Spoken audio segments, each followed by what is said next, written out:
I totally understand why people feel outraged, certainly about what happened in Minnesota and the death of George Floyd. Everybody understands people's legitimate right to protest against discrimination, against racism in our society. And I think this is a country that has made huge progress in tackling racism. And, we should look sometimes at the positive stuff. We've got more young black and minority ethnic kids going to university than ever before, more black kids doing the toughest subjects in school, doing better than ever before in school. We don't hear enough of this positive stuff. And what makes me sad about what's happening today is that you've got a situation in which the statue of Winston Churchill, who is a national hero, has had to be boarded up for fear of violent attack.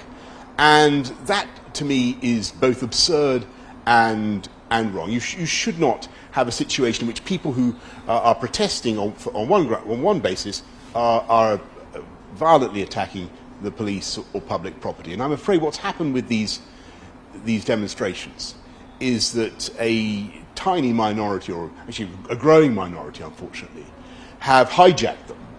And they are using them as a pretext to attack the police, to cause violence, and to cause damage to public property. So unfortunately, my message to everybody is that for all sorts of reasons, they should not go to these demonstrations. And whatever our feelings about the cause, we should not support a demonstration that is in all probability, looking at what's happened before, going to end in deliberate and calculated violence. I saw the police this morning, and they've already made hundreds of arrests in the last few days, and they will make many more because, believe me, they can see the culprits. The culprits may think that they've got away with it, but they haven't, because overwhelmingly they are being recorded with body-worn camera, and we will bring them to justice. And they will face the full force of the law. It is not acceptable in this country